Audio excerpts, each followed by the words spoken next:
പാട്ടുണ്ട്, താളമുണ്ട്, ഈണമുണ്ട്, മേളമുണ്ട്, അറിവുണ്ട്, ന്യൂസുണ്ട്, കഥയുണ്ട്, ചോദ്യമുണ്ട്, ചിരിയുണ്ട്, കളിയുണ്ട്, കളിച്ചിരി മേളമുണ്ട്. കേൾക്കാം കേൾക്കാം കേൾക്കാം, കേട്ടു കേട്ടു രസിക്കാം. കേൾക്കാം കേൾക്കാം കേൾക്കാം, കേട്ടു കേട്ടു പഠിക്കാം. This is Namaste Chakuballam. This is Namaste Chakuballam. This is Namaste Chakuballam. This is Namaste Chakuballam.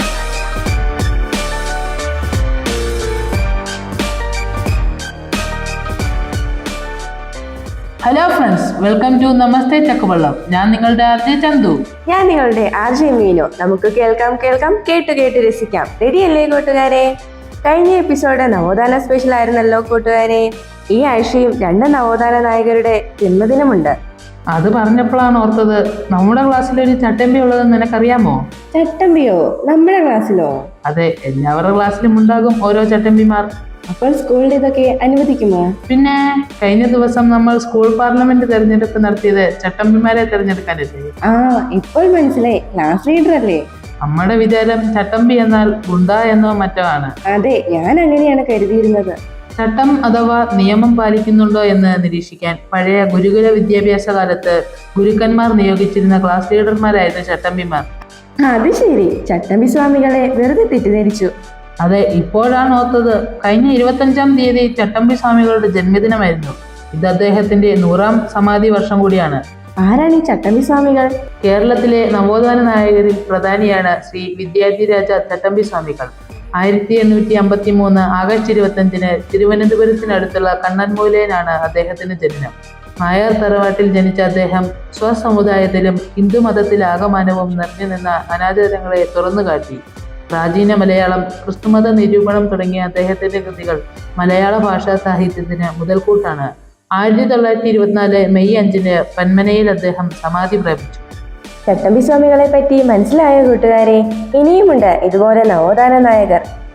This is Namaste Chakuballam. This is Namaste Chakuballam. Kerala സമൂഹത്തിൽ വിപ്ലവകരമായ സംഭവങ്ങൾക്ക് കാരണക്കാരനായ നവോത്ഥാന നായകൻ ശ്രീ അയ്യങ്കാളിയുടെ ജന്മദിനമാണ് ആഗസ്റ്റ് 28. അയ്യങ്കാളിയെ പറ്റി നിങ്ങൾക്കറിയേണ്ട കൂട്ടുകാരെ? അതിനായി നമുക്ക് 8ാം ക്ലാസ്സിൽ നിന്നും ഹരിനന്ദനെ വിളിക്കാം. വെൽക്കം ഹരിനന്ദന. അയിത്തവും അനാചാരങ്ങളും ഉൾപ്പെടെയുള്ള ജാതീയ ഉച്ചനീചത്വങ്ങൾ കൊടികുത്തി വാണിരുന്ന കേരളത്തിൽ അവർണർക്കു വേണ്ടി പോരാടിയ അജയനായ നേതാവായിരുന്നു അയ്യങ്കാളി. 1863 ആഗസ്റ്റ് 28-നാണ് അയ്യങ്കാളി തിരുവനന്തപുരത്തെ വെങ്ങാനൂരിൽ ജനിച്ചത്. അയ്യൻ പുലയനും മാലയും ആയിരുന്നു അച്ഛനമ്മമാർ. അന്നത്തെ കാലത്ത് ജന്മിയുടെ കൃഷിസ്ഥലത്താണ് എല്ലാ അവർണരും ജോലി ചെയ്തിരുന്നത്. ജോലിക്ക് കൂലി എന്നൊരു സമ്പ്രദായം തന്നെ അന്നില്ലായിരുന്നു. അയിത്ത ജാതിക്കാരായി കൽപ്പിച്ചിരുന്ന അവർക്ക് പൊതുവഴി, പൊതുകിണർ, ആരാധനാലയങ്ങൾ, വ്യാപാര കേന്ദ്രങ്ങൾ എന്നിവയിലൊന്നും പ്രവേശനം അനുവദിച്ചിരുന്നില്ല. അന്നത്തെ പ്രധാന വാഹനമായ വില്ലുവണ്ടിയിൽ സഞ്ചരിക്കാനോ സ്ത്രീകൾ ഉൾപ്പെടെയുള്ളവർക്ക് മാറുമറയ്ക്കാനോ അനുവാദമുണ്ടായിരുന്നില്ല. ഇതിനെതിരെ ശക്തമായി അയ്യങ്കാളി ശബ്ദിച്ചു. 1893 വെങ്ങാനൂരിൽ തിരുവനന്തപുരത്തേക്ക് അയ്യങ്കാളി വില്ലുവണ്ടി യാത്ര നടത്തി.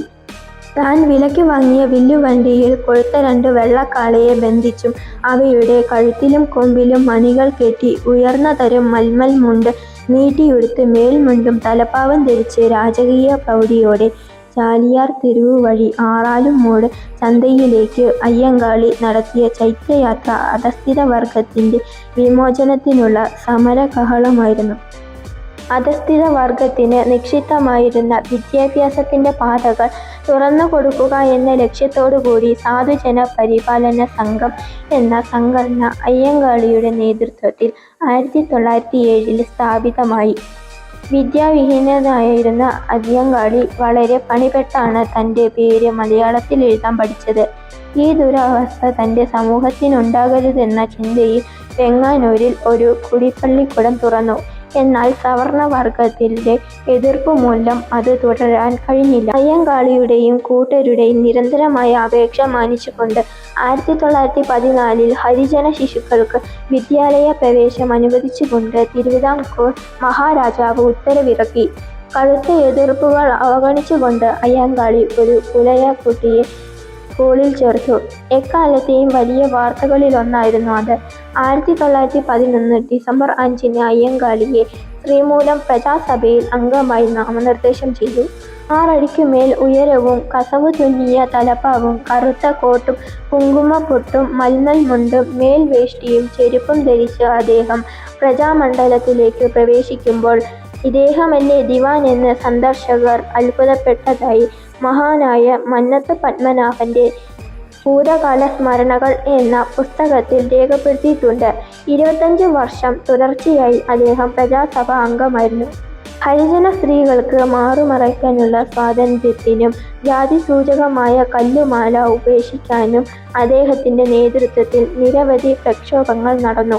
അവ ആത്യന്തികമായി വിജയിക്കുകയും ചെയ്തു. 1936 ക്ഷേത്രപ്രവേശന വിളംബരത്തിലേക്ക് നയിച്ച നിയമനിർമ്മാണ നടപടിക്കു പിന്നിൽ അയ്യങ്കാളിയുടെ സ്വാധീനം വളരെ വലുതാണ്.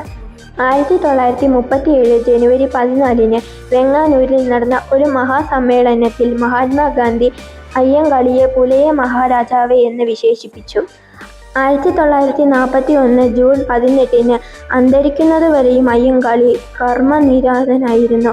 മഹാനായ ആ സാമൂഹിക പരിഷ്കർത്താവിൻ്റെ സ്മരണ നിലനിർത്തി വെങ്ങാനൂരിൽ അദ്ദേഹത്തിൻ്റെ ശവകുടീരവും പ്രതിമയും ചരിത്ര സ്മാരകമായി സംരക്ഷിച്ചിട്ടുണ്ട്. 2019 തിരുവനന്തപുരത്തെ VJT ഹാൾ അയ്യങ്കാളിയുടെ പേരിൽ പുനർനാമകരണം ചെയ്തു.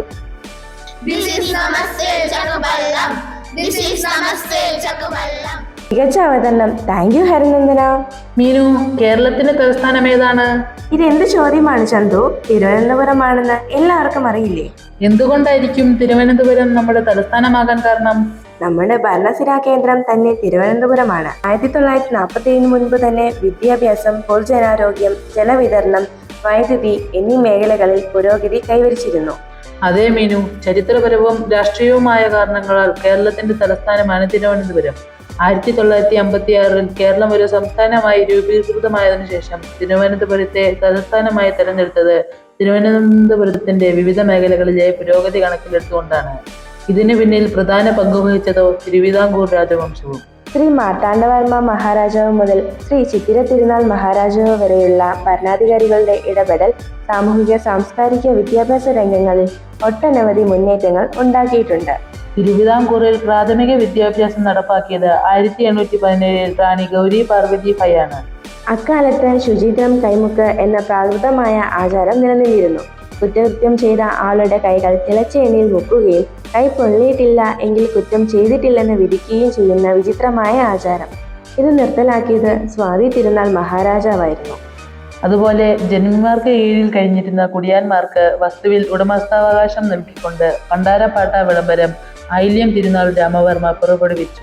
ഇന്ത്യയിലെ തന്നെ ആദ്യ ജനപ്രതിനിധി സഭ ഏതെന്നറിയാമോ ചന്തു? ശ്രീമൂലം പ്രജാസഭയല്ലേ മീനു? 1904 ഇതിന് രൂപം നൽകിയത് ശ്രീമൂലം തിരുനാളായിരുന്നു. അതുപോലെ മുല്ലപ്പെരിയാർ പാട്ടക്കരാറിൽ ഒപ്പുവെച്ചതും അദ്ദേഹം തന്നെയാണ്. ബഹുഭാര്യാത്വം നിയമവിരുദ്ധമായി പ്രഖ്യാപിച്ചത് റാണി സേതുലക്ഷ്മി ഫയാണ്. എല്ലാ ഹിന്ദുക്കൾക്കും തിരുവിതാംകൂറിൽ ക്ഷേത്രപ്രവേശനം അനുവദിച്ച് ശ്രീ ചിത്തിര തിരുനാൾ മഹാരാജാവാണ്. തിരുവനന്തപുരത്തെ പ്രധാന ആകർഷക കേന്ദ്രങ്ങളായ നേപ്പിയർ ബംഗ്ലാവ്, മൃഗശാല, കുതിരമാളിക, മാന നിരീക്ഷണ കേന്ദ്രം, സംസ്കൃത കോളേജ്, വനിതാ കോളേജ്, റേഡിയോ നിലയം എന്നിവയെല്ലാം തിരുവിതാംകൂർ രാജാക്കന്മാരുടെ സംഭാവനയാണ്. കേട്ടോ കൂട്ടുകാരെ? ഇത്തരത്തിലുള്ള പുരോഗതിയുടെ കാരണക്കാർ തിരുവിതാംകൂർ രാജവംശമാണെങ്കിലും ഇതിനെല്ലാം പിന്നിൽ നമ്മുടെ നവോത്ഥാന നായകരുടെ പ്രയത്നവുമുണ്ട്. കേരളത്തിന്റെ രാഷ്ട്രീയ പ്രസ്ഥാനത്തിന്റെ പിതാവ് എന്നറിയപ്പെടുന്ന ബാരിസ്റ്റർ GP പിള്ള മുതൽ ശ്രീനാരായണ ഗുരു, അയ്യൻകാളി, മന്നത്ത് പത്മനാഭൻ തുടങ്ങി ഒട്ടനവധി പേരുടെ പ്രവർത്തനങ്ങളും സമ്മർദ്ദങ്ങളുമെല്ലാം നാം ഇതിനോടൊപ്പം ഓർമ്മിക്കണം. കേട്ടോ കൂട്ടുകാരെ? ഇനി നമുക്ക് കേരളഗീതം കേട്ടാലോ? ബോധീശന്റെ കേരളഗീതം കേൾക്കാത്ത മലയാളികളില്ല. നമുക്കായി ഇന്ന് കേരളഗീതം അവതരിപ്പിക്കുന്നു 4ാം ക്ലാസ്സിൽ നിന്നും ദേവനന്ദ. ജയ ജയ കോമള കേരള ധരണി, ജയ ജയ മാമക പൂജിത ജനനി, ജയ ജയ ജയ ജയ ജയ ജയ ജനനി, ജനനി മാമക കേരള ധരണി. ചേര പുരാതന പാവന ചരിതേ, ആര്യകുലോൽക്കട ഭാർഗവനിരതേ ദ്രാവിഡ പരിവൃഢ വനിതേ മഹിതേ ദ്രാവിഡ സംസ്കൃത വംശോജ്വലിതേ പ്രേമദമാകും പ്രമദവനം താൻ ശ്യാമള സുന്ദരമെന്നുടെ രാജ്യം മലയജ സുരഭിലമാരുതനേൽക്കും മലയാളം ഹാമാമകരാജ്യം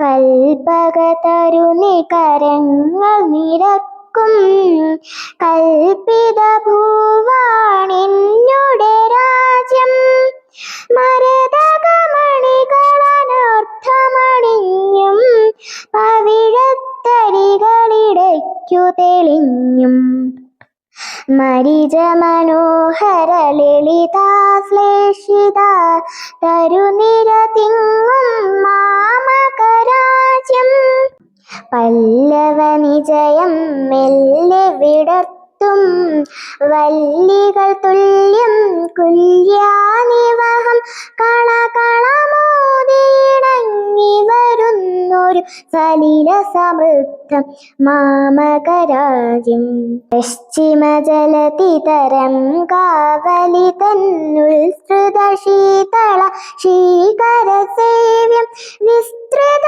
ഭുവന കലാനിലയോപരി നിസ്തുലമരുളിന മോഹന കാവ്യം ജയ ജയ കോമള കേരള ധരണി ജയ ജയ മാമക പൂജിത ജനനി ജയ ജയ ജയ ജയ ജയ ജയ ജനനി ജനനി മാമക കേരള ധരണി.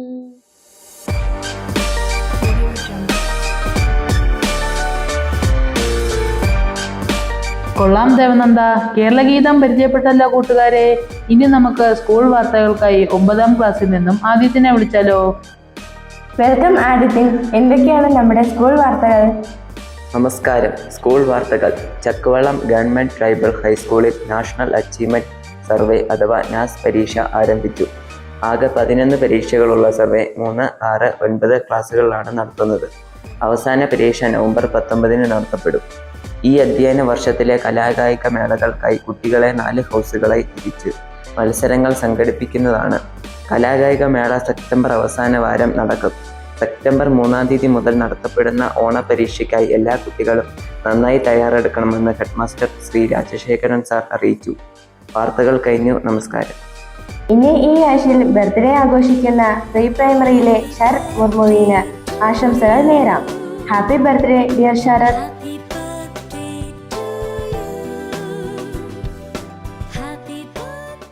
അപ്പോൾ കൂട്ടുകാരെ, ഇന്നത്തെ പരിപാടികൾ അവസാനിപ്പിക്കാൻ സമയമായി. ഇന്നത്തെ എപ്പിസോഡ് എല്ലാവർക്കും പ്രയോജനകരമായെന്ന് കരുതട്ടെ. ഇനി നമുക്ക് ഓണം സ്പെഷ്യൽ എപ്പിസോഡുമായി വീണ്ടും കാണാം കൂട്ടുകാരെ. ഇത് നിങ്ങളുടെ സ്വന്തം സ്കൂൾ റേഡിയോ നമസ്തേ ചക്കുവള്ളം. ഇനി നമുക്ക് പരീക്ഷാകാലമാണ്. നന്നായി തയ്യാറെടുക്കണേ കൂട്ടുകാരെ. ഇനി ഞങ്ങൾ തൽക്കാലം അവസാനിപ്പിക്കട്ടെ. ബൈ കൂട്ടുകാരെ.